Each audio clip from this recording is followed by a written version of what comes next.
Welcome to the Legalpreneur Podcast. I'm your host, Andrea Sager, founder and CEO of Legalpreneur Inc. As a serial entrepreneur and someone that works exclusively with small business owners legally protecting their business, I'm dedicated to covering common legal issues faced by business owners, providing you with the business knowledge you need to catapult your business's growth and showing you just how some of the world's most elite entrepreneurs have handled these legal and business issues themselves.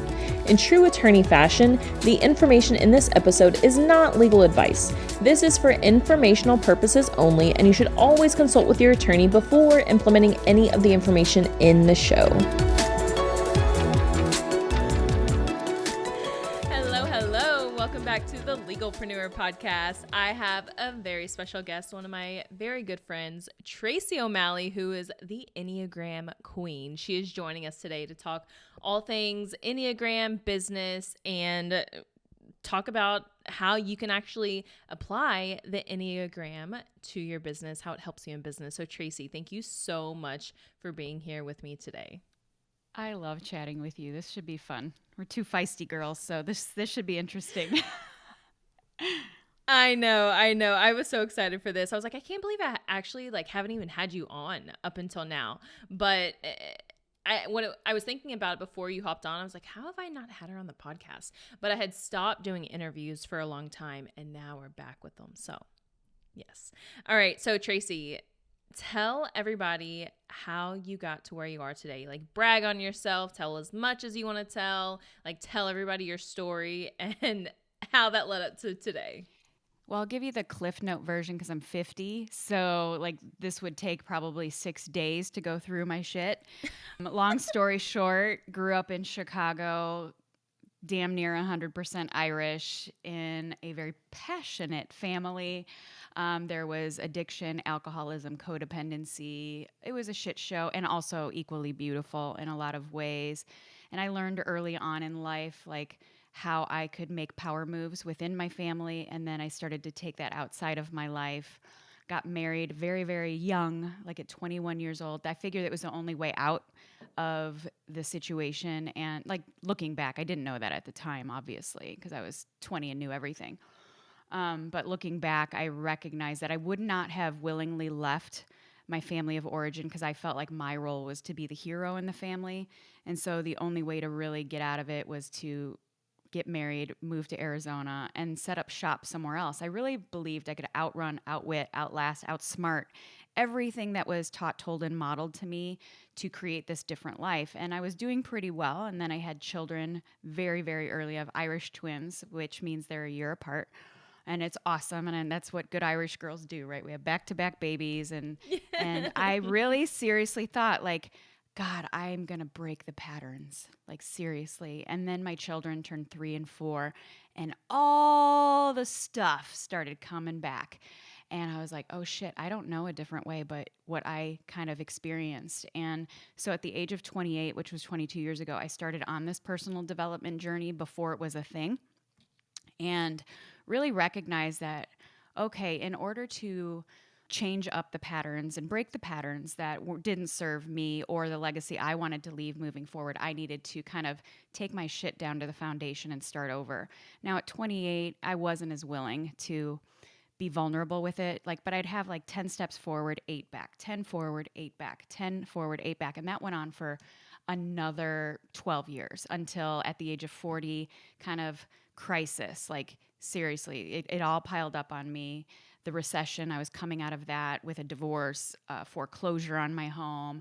I had to shut down the business that I had at the time. So financially, everything that I had built up for 15 years came crumbling down. My dad suddenly passed away from a 12-day cancer diagnosis. And I was in an industry professionally that I absolutely hated. It was soul-sucking. It was male-dominated, which I did like that part because then I could be aggressive and all the things that I am. But I got to the age of 40 and looked at myself is this all there is? Is this all there is? And I was angry and bitter, and my kids were then 14 and 15, and I started to recognize them repeating some of my patterns that I absolutely didn't want them to get from me. And just like myself, I knew that I needed to know a different way in order to go a different way, to show a different way to them. And so I decided at the age of 40 to completely walk away from everything and anyone that I ever knew except my children. And I checked myself into rehab for alcohol abuse, food addiction, and eating disorders, codependency, anger problems, everything but drugs I have pretty much used to deal with life. And that was the only way I knew to deal with my anger and my sadness and my heartbreak and just my own shit. And so at 40, I took it all down to the foundation and started fresh. And this time I was really vulnerable. And it was in rehab, actually, day 2, that my therapist, who I still see to this day, 10 years later, Awesome. introduced me to the Enneagram. And like a true feisty Wow. type A, Enneagram 8 Aries Irish girl, I told her to go fuck herself. I'm like, I don't want to take a test. I don't need, I'm walking into rehab with labels. I don't need another one. And she's a feisty girl from Texas and also an Enneagram 8. And she was like, my dear, your best thinking has gotten you here. And how about you allow this tool, it's not a label, it's a tool to help you get out of the box not only you have put yourself in, but the world has put you in. So over the last 10 years, I did take the assessment. It was inaccurate at the time, and we figured out what my correct Enneagram type was. And what it did for me is it gave me this roadmap back to the divine calling for my soul before life kind of came and kicked me in the teeth as a little girl, as an adolescent, as a teenager, as a married woman, as a 40-year-old woman. And it really allowed me to unpack my shit without so much shame attached to it. And it was like this fast pass right to the origin of where my motives go and my fears go. And so then I started building a separate business and used the tool of the Enneagram without anybody knowing to build a multi-million-dollar organization. I created leadership development systems that created multimillionaires within that organization, all using the Enneagram. And then in my own home, everything turned around. You know, when you can speak in a way where people feel seen, heard, understood, and valued for who they are, not who I necessarily wanted them to be, you know, you build credibility and trust, not just in your home, but professionally as well. And so over the last 10 years, I've created probably $6 million in income, revenue in sales, multiple millions in dollars in sales in the health and wellness industry and also the coaching industry. And I've created a nice little life and legacy, not just financially, but emotionally and spiritually as well within my family. And it's beautiful. And my kids now are 24 and 25, crushing life. And it's great. Oh, I love that. Oh my gosh. Okay, I had no idea. So I know, like, I've known your story. So just for some background, you guys, Tracy and I have been in Chris Harder's mastermind for several years. She's been in it longer than I have. I think, were you like the original? Were you like the OG in Chris Harder? Yeah. I am the OG. You are the OG. I am like 3 years in. And that's where we met. And so I know, you know, a little bit about your story, but I had no idea that the Enneagram and you have gone way back 10 years. And the crazy thing about why I didn't talk about it is because it was a tool. It wasn't like, hey, I need to know your Enneagram type in order to understand you. I really used it as a tool that, like, it made me ask more curious questions, because once I kind of knew I landed on it, and I tested this first with my children, like for 5 years, I was using it professionally and with my children and never ever uttered the word Enneagram. But it made me really ask curious questions. I love puzzles and I love figuring shit out.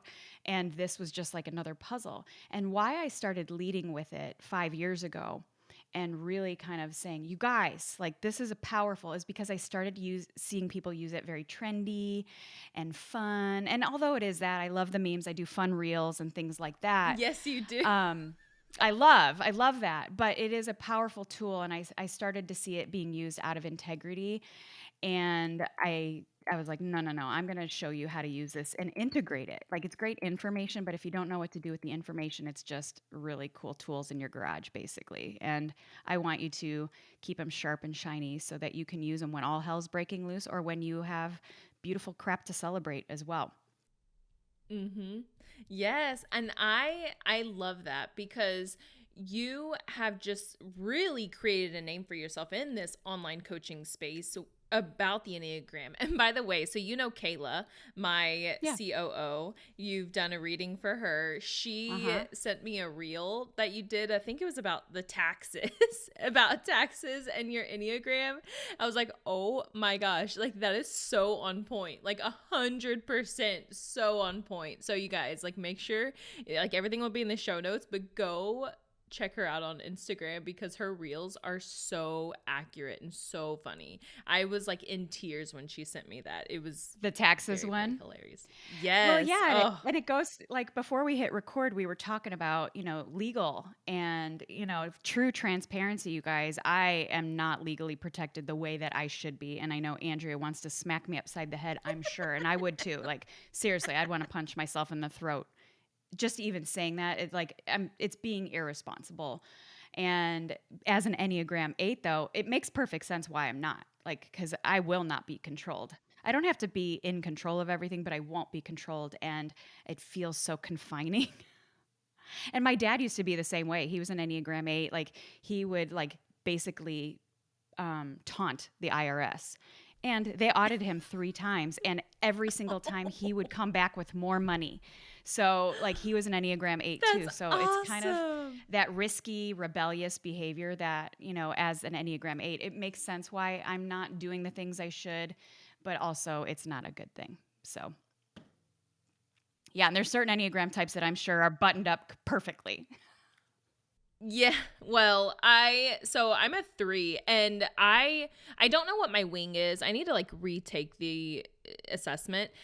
Wing. Well, the goal is to be able to use both your wings. You don't want to just use one. It's almost like having tools in your tool belt. You have 2 of them with the wings. And if you only pick up one, you're kind of really leaving a lot of money and soul on the table because you've got 2 beautiful tools right there. But knowing how and when to use both more effectively, that's the sweet spot. So you actually, as a 3, have a 2 and a 4. And I actually see you using both a little bit. So that's good news for you. Ooh, I like it. And okay, so Kayla told me she's an 8, and she told me that she hadn't filed her tax. She didn't file her taxes last year. And me, I'm like, She's what actually a do you 9 mean? with an 8 wing. She's Oh, a and 9 with an 8 wing. well, whichever one is the one that maybe She's a that's what we 9. were talking about. The one, okay, so she's a 9. It was very accurate in your reel that you did, and I whenever she told me she didn't do her taxes last year, I was like, what are you talking about? Like, that's not even a thing in my head, like, Right. to not do your taxes. And she was like, I don't know, Right. I just like whatever. I was like, oh my god, you're gonna die, you're gonna go to jail. And like, not filing, she did do them, like she ended up doing them, but it's just so funny how the Enneagram is so accurate about how we perceive things. Like, for me, not doing my taxes might be the worst thing in the world. Whereas Right. for her, she's like, whatever. So Exactly. it's like, it's such a tool to like know. And so I'm curious, Hmm. how, like, do you know about human design? Yes, I do. I've been learning more and more about it, and I also astrology too. Like, they're all tools to understand ourselves, so I kind of use them all together. Mm-hmm. Okay, that's why I was wondering. Like, is human design and the Enneagram, are they just like like, I guess that's what I was wondering. Like, are they just tools to be used together to understand yourself? Well, I mean, you don't need to understand any of them really, but it makes things a lot harder. I think the more that we use this as a compass, right? It's not a reason to justify why we don't file our taxes or why I'm rebellious. Like, I understand that that's why I do it. It doesn't give me permission to be an asshole, basically. Because if I had learned about the Enneagram, like, or even human design 15 years ago, I would have used it to box myself in or to, justify why I'm a jerk. It's like, I used to do it because I'm Irish. I mean, like, well, I'm Irish. It's just the way I am. Deal with it. And that's really irresponsible. And it's not leadership. It's like dictatorship, kind of. So, using it as a compass, because we're all human beings. We all have a shadow side that, instead of meeting it with shame or avoidance, right? You're more of a disassociative type. Like, when that stuff comes up, you just get busier, right? Where I get angrier, and some of the other types might like bury themselves in shame. None of that is really effective, right? So when we know kind of the compass and kind of know where we go when things aren't going our way, you can meet it with compassion because, the Enneagram is like nature and nurture collided. It's this divine kind of makeup that it doesn't change. But, whatever environment we're put in situations, circumstances, experiences we've had can kind of change how that gets expressed, right? And so the beauty in this is I'm always going to be an intense person. Like I'm fiery. I will challenge anyone. Now the come from today, because I'm a lot healthier and aware, I can do it for something for good instead of like a wrecking ball in my life and other people's lives. And when you really understand this and meet it with love, compassion, empathy, service, and grace, the tool is very powerful. If you use the tool to keep yourself stuck, then what's the freaking point? What's the point? Yeah. So do you I don't know if you have this like available. I'm sure you do, even just in your brain. But I'm curious, do you have like a one-liner takeaway for each Enneagram that we could like share with the audience? Well, we can talk about like the thing that motivates you or the biggest fear, or I could do both. Like I can say like the one. So there's 9 basic Enneagram types. And within those 9 basic Enneagram types, there's like 3 categories and they're called centers of intelligence. Okay. And 3 of them fall into like the body center of intelligence or, the action center. 3 of them fall into the heart or feeling center, and 3 fall into the thinking or head center. Now, we use all 3 of them, but one will usually dominate. The 3 that are in the action body center are all driven by a need for independence, autonomy, and truth. Okay, that's their number one. And if you do like, you might be thinking like, oh, well, all 3 of them. Yes, but one dominates. If you really dig a little deeper, you'll find which one dominates, and that within that category, you'll find your Enneagram type. For the ones in the feeling center, they're driven by a need for significance. And the 3 in the head center are driven by a need for certainty. Now, in the body center is the 8, the 9, and the 1, which is where I fall. The 8 is called the challenger. They're motivated by this desire to be strong and powerful. And their biggest fear is being betrayed, violated, or being put in a vulnerable situation. So their need for independence and autonomy, you can see where they can like push back against people to protect that. Now the 9, which is what Kayla is, she wants independence and autonomy, but how she approaches it is very different, right? She wants to find harmony in the world and within. That's why she can be avoidant, right? Like, fuck taxes. She doesn't want to deal with disruption or disharmony because, taxes can be very triggering for people. Her biggest fear is not having harmony. So, they can be very powerful in, calling things out with love and acceptance, but also they can be very avoidant. For the ones, they're the reformers, otherwise known as the sheriff. The 9 is called the peacemaker, and the 8 is the challenger. The 1, the sheriff, they are straight shooters. They're black and white thinkers. Their desire and motive is to be good and right. So if they're not right, they're terrible. If they're, there's not a lot of gray area. So they're really critical, hard on themselves, high standards, high integrity. These people are legally buttoned up perfectly. They follow rules. They handle things. But all 3 of those types their underlying emotion is anger. Okay, so the 8s are more explosive with it, the 9s completely shut it down, and the 1s are internal with it. Now, in the feeling center, we have the 2, 3, and 4, which is where Andrea falls in, all motivated by a need for significance. 2s find significance in what they do for others because their motive is to be liked and appreciated. The 3s find their significance in what they do, achieve, or how they appear in the world, which is you. And then the 4s find their significance internally. Like they're on this constant quest of who am I really, right? And their underlying emotion is shame. Okay, so the 2s are more external with it. Like when things don't go their way or they're not liked or appreciated, their shame they wear it on their sleeve a little bit more. Somebody like Andrea gets busy. She does not want to feel feelings like that because it slows her down. And she wants to like have this image that she's got it all together at all times. And I'm not knocking it. It's why you guys get shit done. But if you don't address the shame, like the cycle of burnout continues, right? Which I know you've hit that before. So I have a quick question. Yeah. So can your Enneagram change over time? No, but your expression of it can. The healthier you get, obviously it's kind of like, when's your birthday? When's your birthday, Andrea? October the 11th. So you're a Libra. October the 11th, I'm a Libra, yeah.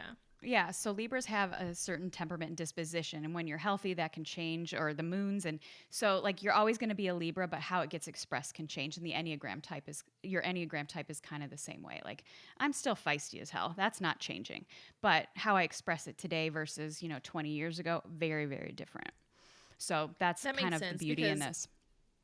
yeah, because I've been doing a ton of trauma healing, which podcast I listeners know. know all about it, and I feel like obviously I am still motivated by achievement, but now it's because it's what I want. It's not because Right. I'm doing it for love from other people.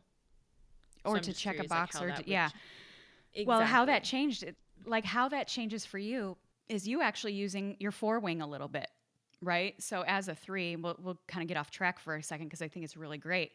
So as a three, you have those two tools. You have the 2 and the 4. The 2, because the 3 is like see the goal, hit the goal, crush everything in its path to get it, and you do. Like you're insane. It's amazing. I love it. Like we all want to be a 3 because you guys just make shit happen. It's amazing. But you also sacrifice your body, relationships. I mean, you've been through a divorce already. You're a mom. All those things that like that drive is so powerful, and that need for significance is very real. It's how I have compassion for threes today. I used to judge the shit out of y'all because I could feel like that energy of like you need this validation, right? But now I see you like you use your two wing beautifully as a mom, like you do it as somebody that leads clients, and there's a lot of emotions that come up for people. That's where you find compassion, empathy. It slows you down to be on the human emotional level with people. And even though like you use that two wing, threes have figured out sometimes like if I just kind of act like I give a shit, like I can hit the goal faster. So you have to be kind of careful and always kind of take your own inventory a little bit. And so do I can be powerful to prove shit. So like it's not just the three thing. But you leaning into your four wing after you kind of check with the people and like the goal, you going to your four wing is like, but what is really authentic for me? And what does Andrea really want? If nobody cheered me on, if it wasn't measured, if it wasn't celebrated, would I still want to fucking do it? And that is using your four wing. Like that's a beautiful thing when a three really can do that. And because anything you decide to do, you will win. That's just the way it is. It is. It's what you've done with this business and your just everything that you do. Like you will win. So when you can really check in with yourself and know that it's coming from your most authentic wanting place without the applause, without the atta girls, then you've really hit it. And it feels good. Like you'll actually get to the finish line and celebrate it, even if nobody's cheering you on, Yeah. because you did it because you wanted to. And when a three does that, oh my God, I'm so happy. But for most of your life, it's not that way. You get to the finish line, you're like, well, fuck, what's next? Exactly. Right? Yep. All right. 100%. So with those three types, the shame, again, twos, external, threes, shut it down. They don't want to feel it. They don't take time. They just build another goal. And then the fours internalize it. And lastly, in the head center, the thinking center of intelligence, all motivated by a need for certainty. The fives need certainty that they're going to be equipped and capable with resources and energy. It's why they're the most introverted on the Enneagram. The sixes need certainty that they're not going to be blindsided. They want to know everything. They're great. They probably are very legally buttoned up. They follow rules because they don't want blindsides. And then the sevens want certainty that they all options are always available to them. They don't want to be put in a box. Now, like still all three need certainty, but it looks very different for all three. The underlying emotion for all three of them is fear and anxiety. The fives internalize it. The sixes are external with it. And then the sevens avoid it by they're the multi-passionate, like pivot, like they don't want to feel the hard things and the fear, so they get scattered, right? So you can see in each center of intelligence, there's one that's external, one that's internal, one that shuts it down. And it's really cool. When you start asking questions, you'll be able to zone in on at least what center of intelligence they're in. And then from there, you can kind of keep asking more curious questions because you actually care about people. And then what happens, like for 5 years, I was using this and people would be like, are you reading my mind? I feel like you're a fly on my wall. And it's like, well, I want to know how to effectively communicate with you so I can effectively lead you, whether you're my child or somebody I'm helping build a multi-million-dollar organization or save their marriage. And when you can be curious enough to care and then use this tool, like you can zone in on people's motive and fears really quickly. And they're like, Jesus, And I've heard, like, I've had 10 years of therapy and I got more out of 90 minutes with you than I have in 10 years of therapy. And that's powerful. When you make people feel so Yeah. seen, heard, and understood, they will go to the ends of the earth with and for you and trust you and give you their money. And it's powerful Yeah. and it's beautiful. And you know what's great as the person who uses the tool is I don't have to use as many words. And it's Yeah. powerful. So energetically at 50, I have way more energy than I did at 40. And it's great because I don't have to try so hard to communicate. I know what I'm doing. I love that. Oh my gosh. You are incredible. I am so glad that you are really diving deep into this space and owning it. I'm so proud of you. Mm-hmm. So, Yeah, I love it. where can somebody go to find out what their Enneagram is? How can they utilize you? How can they hire you to like learn more about how to take advantage of learning their Enneagram, or maybe employees, people around them? Tell us. That is the catch with the Enneagram. It's not like human design or your birth date that can say, hey, I was born on, October 11th, so I'm a Libra. Or, it's not like that. This is like a combination of spirituality and psychology. And so there is this problem with getting typed properly. And if you're going to use the roadmap, having the right information, the right coordinates is kind of important. So 65 to 70% of the time, those online assessments are inaccurate. AI is great. I love it. Thank God for AI. But it doesn't take into account some of the things that you've experienced in your life that can alter how your core Enneagram type gets expressed. And quite honestly, especially if you've experienced trauma, a lot of times the type that pops out when you take one of those online assessments is a coping mechanism that protects your core motive and core fear, and it isn't your true essence. So that's the thing, but I am working on something currently that will allow people to get typed properly within a 95% accuracy. So that's coming soon. I can't wait to bring it to you. Like without having to sit one-on-one with me. Yeah, it's crazy and I'm very excited about it. But in the meantime, it's one of these things. Be patient with yourself. You can take an online assessment, start there if you want to do that route, but then take your time with it. And whatever the top 4 are, really dive into the motives, not the behaviors, not the stereotypes, not the memes, not even my reels that are funny. Like really get to the core motive of each Enneagram type and start narrowing it down. It's going to take time. Don't rush it because wrong information will have you going in the wrong direction. It's kind of like Disneyland. I am not somebody that loves spending 4 days at Disneyland. I'm the girl that gets the VIP fast pass front of the line. I don't want to have to come back. I want to know that I got all the good shit at Disneyland or Universal Studios or Six Flags. Just beeline me to the front, bottom line me. What do I need to see here? And that's what like a kickstart session is with me. Kayla did it. And she would attest that it is the most powerful 90 minutes that you'll ever have. Not only will you have the right Enneagram type, you will know how and where to use your wings. You will know your growth number and stress numbers, which we didn't even talk about, which is amazing because there's 4 types connected to you that most people just focus on their Enneagram type and you're missing so much beautiful opportunity to have more tools in your tool belt. And so doing a kickstart session with me, you'll have all the proper information and I will give you integration tools of what this means like in your life, personally, professionally, as a wife, as a father, as a husband, as a parent, as a friend, as a salesperson, whatever that means to you, I give you integration tools on how to actually use this in your life. So either you take your time with it and keep going back to Disneyland to explore, or you get the fast pass, you book a session with me currently. And then you can also listen to my podcast. I break down all the different, there's over 240 episodes. A lot of them are Enneagram chat around like what this means. And, it isn't complicated. The Enneagram is not complicated, but it is complex. And the more that you understand about it, the more that you can use the tool in your life. So my advice, like get on the phone with me. It's powerful. It's amazing.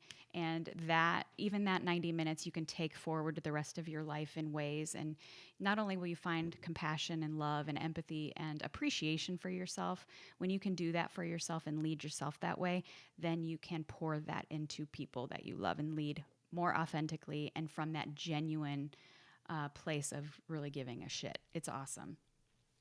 Oh, so beautiful. Oh my gosh. Tracy O'Malley, you are incredible. I am so proud of you. I can't wait to see what you got coming out. I'm working on My it. God, I'm so glad that I know you. I am so glad that we have you here on the podcast. Thank you so, so much. And you guys, we will link everything in the show notes. And seriously, dive into it. Take your time with it, but get that session with Tracy. It is incredible. It's amazing. All right. Thank you so much. I appreciate you, girl. I love you.